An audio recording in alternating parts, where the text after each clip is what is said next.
પપ્પા,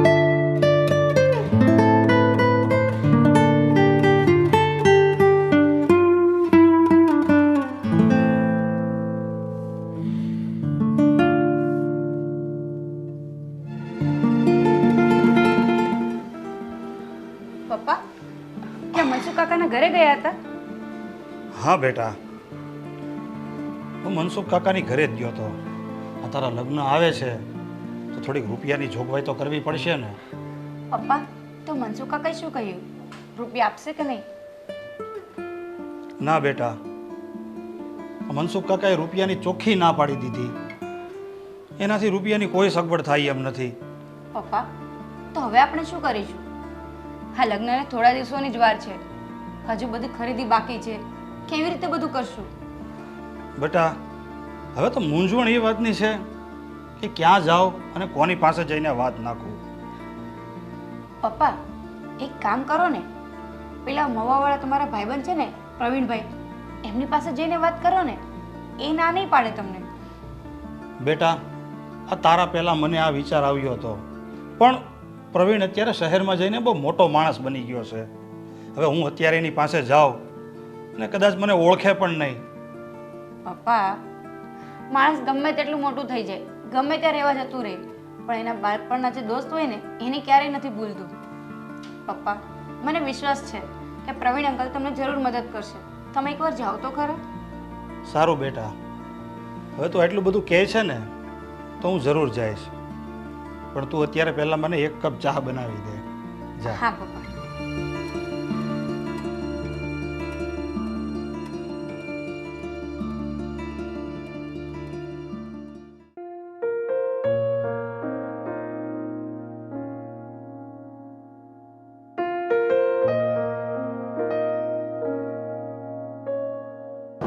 જય શ્રી કૃષ્ણ ભાભી. જય શ્રી કૃષ્ણ. બેહો બેહો. પિયુષભાઈ, ઘણા વર્ષે આવ્યા, ક્યાં હતા? દેખાતા જ નહોતા ને? ના ના ભાભી, એવું કાંઈ નથી, પણ હું મારા કામકાજમાં હતો અને તમને તો ખબર છે ને કે આ કામકાજ વગેરે ક્યાંય જવાની મારે ટેવ નથી. અરે પણ પિયુષભાઈ, આ પ્રવીણ તમારા ભાઈબંધ છે, તો ભાઈબંધના ઘરે તો આટો મારવા આવવું પડે ને ક્યારેક ક્યારેક. એ વાત તમારી બરોબર ભાભી, પણ અમારો ભાઈબંધ ક્યાંય દેખાતો નથી, ઘરે નથી. અરે એ બિઝનેસના કામને લઈને 15 દિવસથી બેંગ્લોર ગયા છે. લે આ લે, હે ભગવાન, આ પ્રવીણ બેંગ્લોર ગયો છે? હા પણ પિયુષભાઈ, તમે આમ નિસાસો કેમ નાખ્યો? હા, કંઈ કામ હતું તમારા ભાઈબંધનું? ના ના ભાભી, કાંઈ કામકાજ તો નહોતું, પણ આ બહુ ઘણા વર્ષે આવ્યો ને એટલે ભેગું ન થવાનું ને એટલે. અરે ભાઈ, એમાં નિરાશ થોડું થવાનું હોય. આ તમારા ભાઈબંધ બેંગ્લોરથી આવી જાય તો પાછા એને મળવા આવજો. હવે તમે બેહો, હું તમારે હાટુ ચા બનાવતી આવું.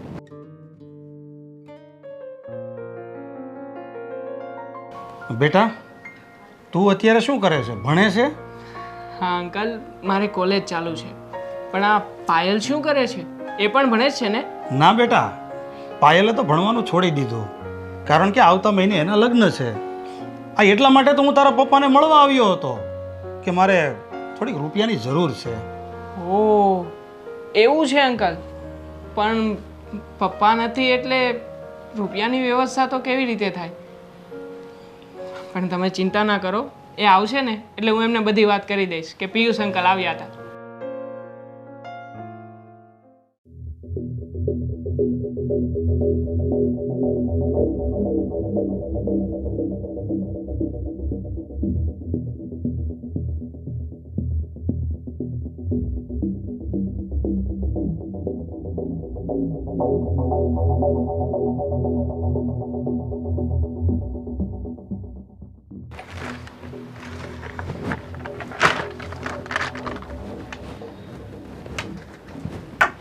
મમ્મી, ક્યારના શું ગોતો છો તમે? શું ખોવાયું છે? અરે બેટા, મારી સોનાની બંગડી ક્યાંક આડે હાથે મુકાઈ ગઈ છે. જો ને મળતી નથી, ક્યારની ગોતું છું. મમ્મી, ક્યાં મૂકી હતી એ યાદ છે તમને? ના બેટા, એ જ તો ખબર નથી. હા, સવારે નાવા ગઈ ને ત્યારે મેં મારા હાથમાંથી કાઢી હતી, બસ એ પછી મેં જોઈ જ નથી બંગડી. મમ્મી, તમે બધે સરખી રીતે જોયું છે ને? બેટા, બધે જોઈ લીધું, ક્યાંય નથી મળતી. મમ્મી એ બંગડીઓ ક્યાંક પેલા પિયુષ અંકલ તો નહીં ચોરી ગયા હોય ને? પણ પિયુષભાઈ આવું શું કામ કરે? મમ્મી હમણાં એ બાર જ મને કહેતા હતા કે એમની દીકરીના હમણાં લગ્ન છે અને પપ્પાની પાસે એના પૈસા માંગવા જ આવ્યા હતા. એટલે કદાચ પપ્પા ન મળતા એણે બંગડીઓ જ ઉઠાવી લીધી હોય.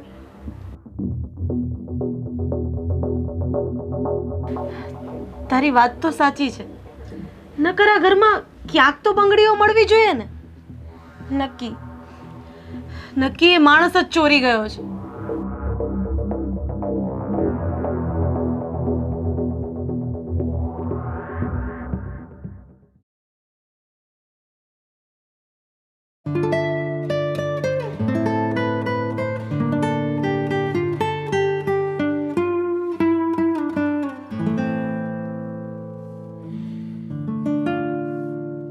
હવે તું આ લિસ્ટ જોઈ લે.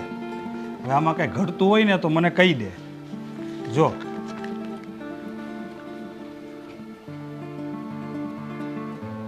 પપ્પા આમાં લાવવાનું તો ખૂટતું જ નથી. ગમે તેટલું લાવીએ ને ઓછું જ પડે છે. જો બેટા, તારે હવે જે ખરીદી બાકી હોય ને એ ફટાફટ કરી લે. હવે લગ્નની તારીખ માથા ઉપર આવી ગઈ છે. ગણતરીના જ દિવસો વધ્યા છે હવે. અરે મારા બાળપણનો ગઠિયો, મારો ભાઈબંધ, આવા છેટો રહેજે મારાથી. મારી પાસે પણ તું નહીં આવતો. અરે પ્રવીણ, મારા ભાઈબંધ આવું કેમ બોલે છે? થયું છે શું? અરે તે મારા ઘરમાં આવીને ચોરી કરી છે અને પાછો કહે છે કે થયું છે શું? અરે પ્રવીણ, મારા ભાઈ તું આવું કેમ બોલે છે? મેં તારા ઘરમાં ચોરી કરી? તને લાગે છે કે હું ચોરી કરી શકું?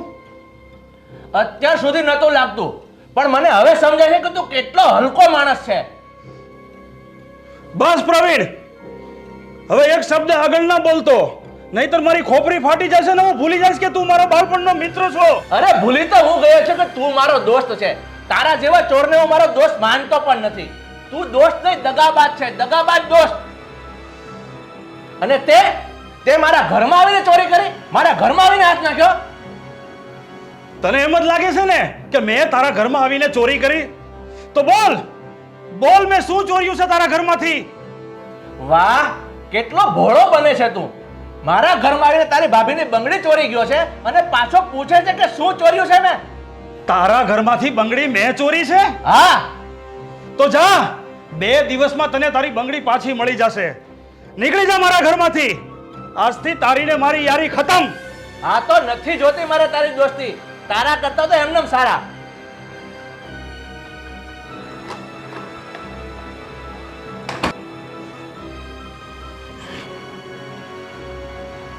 પપ્પા તમે શાંત થાઓ. આટલો બધો ગુસ્સો ના કરો. ગુસ્સો ન કરું તો શું કરું બેટા? સાલો મારા ઉપર ચોરીનો આરોપ લગાડે છે.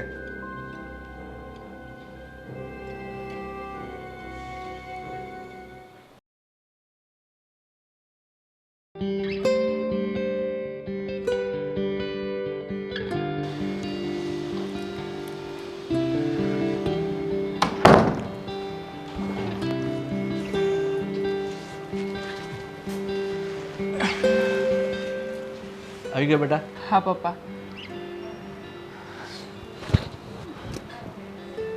પપ્પા લ્યો આ બંગડીઓ. પણ આ બંગડી તને કોણે આપી? પપ્પા પિયુષ અંકલની દીકરી આવી હતી અમારી કોલેજમાં બંગડીઓ આપવા માટે, અને એણે એમ પણ કહ્યું છે કે આ બંગડીઓ જઈને તારા પપ્પાને આપી દે છે.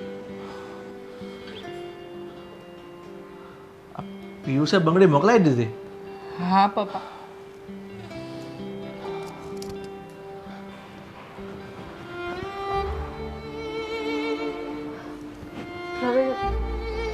મારી બંગડી મળી ગઈ છે. ગાદલા નીચેથી મળી.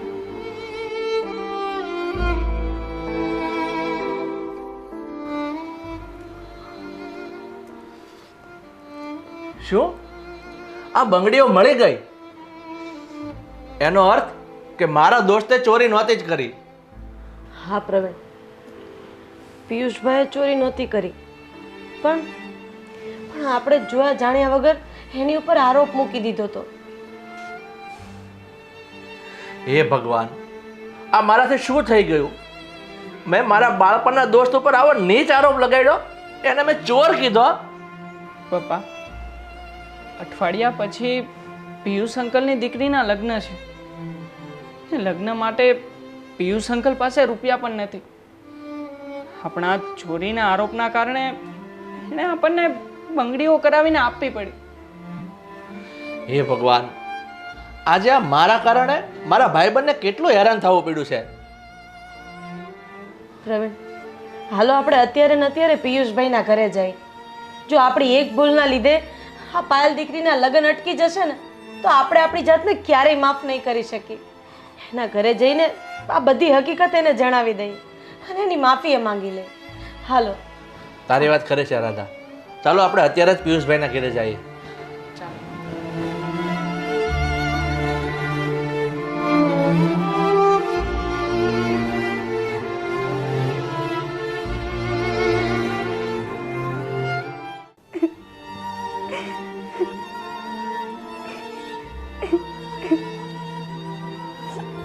બેટા, તું રડીશ નહીં, જાની રહી જા. મેં તારા લગ્ન અટકાવ્યા નથી, ખાલી તારીખ પાછી ઠેલાવી છે. કારણ કે આ પ્રવીણે મારા ઉપર ચોરીનો આરોપ મૂક્યો ને મારે એને આ બંગડીઓ પાછી કરાવીને આપવી પડી. એટલે જે કાંઈ પણ પૈસા હતા ને એ વપરાઈ ગયા છે. એટલે હવે હું તારો કરિયાવર કરી શકું એમ નથી, એટલે મેં લગ્ન પાછા ઠેલાવ્યા છે. તારે લગ્ન પાછા ઠેલાવવાની કોઈ જરૂર નથી. અહીંયા શું કામ પાછો આવ્યો છે? શું બાકી રહી ગયું છે તારે હજી? હું તારી માફી માંગવા આવ્યો છું દોસ્ત. ચોરી તો નહોતી કરી, છતાં પણ મેં તારા પર ચોરીનો આરોપ નાખ્યો. મને માફ કરી દેજે ભાઈ. માફ કરી દઉં તને? મારી દીકરીના કરિયાવરના રૂપિયા જે હતા ને એની મેં તને બંગડી બનાવીને દીધી, અને એના લીધે મારી દીકરીના લગ્ન બંધ રહ્યા, અને તું કહે છે મને માફ કરી દે? તું ચિંતા કરીમાં દોસ્ત, આ તારી દીકરીના લગ્ન હું નહીં અટકવા દઉં. આ દીકરીના લગ્ન હું ધામધૂમથી કરાવીશ. મારા દોસ્ત, તું મને માફ નહીં કરે? પપ્પા, જે થયું તે ભૂલી જાઓ ને. પ્રવીણ કાકા સામેથી આવ્યા છે, તમને માફ કરી દયો ને.